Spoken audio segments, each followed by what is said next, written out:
Eu sou Marcelo Monteiro, artista plástico, natural do Paraná, vivo e trabalho no Rio de Janeiro. Meu trabalho ele tem uma forte atuação no campo da escultura, passa pelo campo da instalação, desenho, site specific, mas tudo isso acontece de uma maneira muito orgânica, a partir da necessidade de um determinado momento. Então, numa determinada hora, um suporte é mais conveniente, num suporte, enfim, são questões que são muito intuitiva, eu poderia dizer. Minha pesquisa, ela consiste numa proposta sobre as relações de poder no mundo do trabalho. Eu digo isso, né, o trabalho, quando eu falo sobre o trabalho, é sobre essas questões que nos atravessam hoje, toda essa questão do trabalho intermitente, da perda de direitos pelos direitos trabalhistas. Eu digo isso porque todas essas questões têm uma relação muito íntima, têm uma relação muito pessoal com o meu processo criativo e também com o meu processo de desenvolvimento e o meu processo de aprendizado. Esse local aqui onde eu tô gravando esse vídeo é o meu ateliê, né? Onde eu chamo muito mais de oficina do que ateliê. E o meu processo criativo tem uma relação muito grande com essa questão do ateliê, do estar no ateliê, essa questão do ritual, do trabalho, desse local para executar, das ferramentas, dos suportes, né? Isso tudo é muito significativo para mim. Porém, eu gosto de enfatizar de que essa questão que eu tenho com o ateliê está muito longe dessa ideia mais romantizada do artista, no ateliê dele, e essa questão mais introspectiva. Não, eu não tenho assim esse tipo de comportamento, né? Não é para esse campo que eu parto. O meu processo criativo, eu tenho uma necessidade muito grande de partir das experiências vivenciadas, né, do dia a dia. Então eu tenho que estar em contato com o processo criativo de outros artistas, tenho que estar vendo outras coisas que estão ou não relacionadas diretamente com a arte, com a escultura, né? A música é muito presente diariamente nas minhas questões, nos momentos que eu estou pensando, buscando, vivendo determinadas situações. Tem uma presença muito grande, né? Eu tenho muitas referências associadas a isso.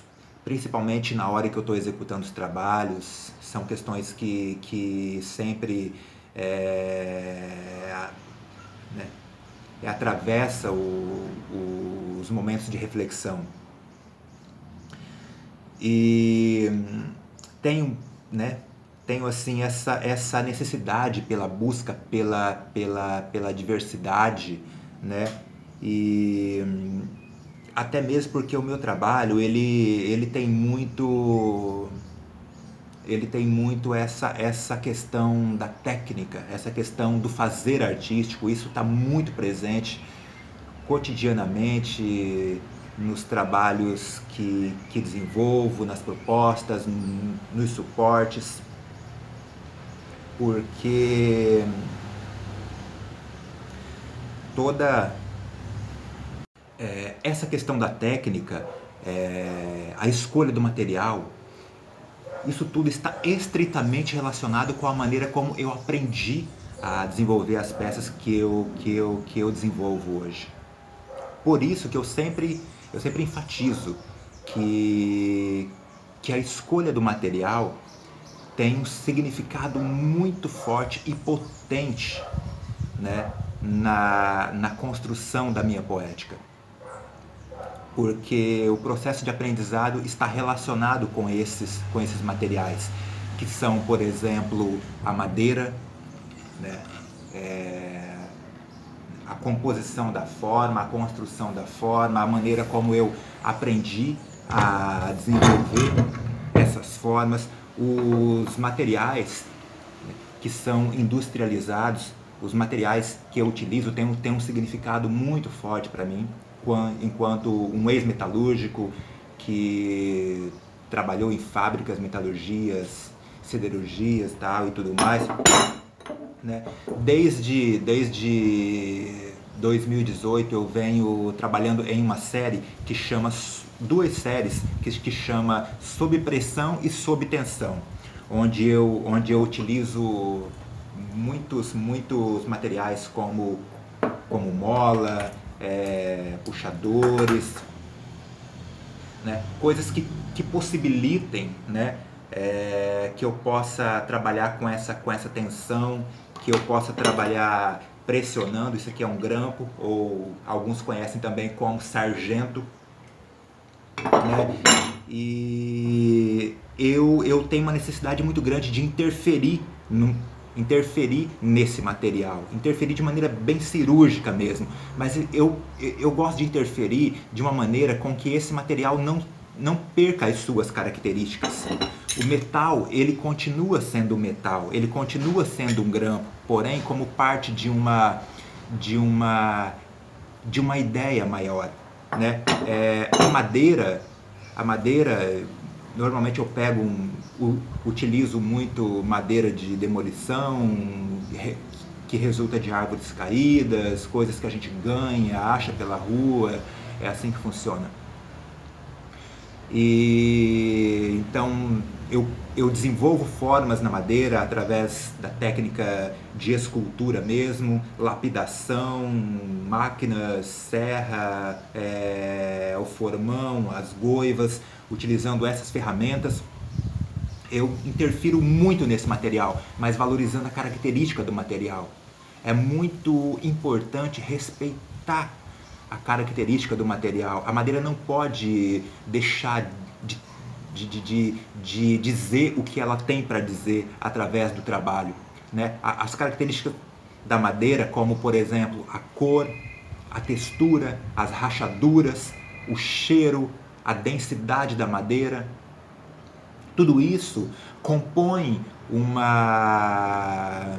toda uma gama de características que são muito ricas, e quando elas são muito bem aproveitadas, isso potencializa a comunicação, isso potencializa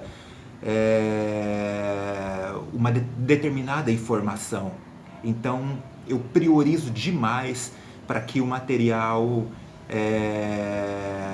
eu tenho que estar interferindo nele, porém ele jamais vai perder as suas características em todo o seu sentido, né? Isso tudo é muito importante. Toda essa questão do processo do fazer, né? De deixar as marcas no material para que a pessoa identifique uma determinada ferramenta, um determinado material, as marcas desse material. Isso é algo muito primoroso e que está muito potente e que está muito potencializado nessas duas séries que eu venho desenvolvendo e que vocês vão poder estar vendo através das fotos e dos vídeos, né? Essa proposta de pesquisar as relações de trabalho e de relacionar, né, essa pesquisa com esses materiais, né, de toda essa proposta de utilizar esses materiais industrializados, né, esses objetos, essas ferramentas, de utilizar esse tipo de material, a madeira, e compor um determinado trabalho, sabe? E relacionar isso a uma ideia, né? É sobre isso que eu me debruço hoje, esses atravessamentos da proposta, de pensar sobre as relações de trabalho, de pensar sobre a maneira como isso acontece no ambiente de trabalho, as hierarquias, das tensões, do tipo de pressão, né? Coisas que muitas vezes são inerentes a nós, né? Que estão que estão tão arraigadas, que estão tão amadurecidas no nosso subjetivo que muitas vezes nem nós mesmos conseguimos perceber a maneira como esse tipo de opressão acontece. Então eu tenho uma necessidade muito grande de trazer esse debate, de falar sobre essas questões que foram precisamente, né, que foram assim vivenciadas por mim, e eu posso dizer através disso que toda essa proposta ela é autobiográfica por conta disso.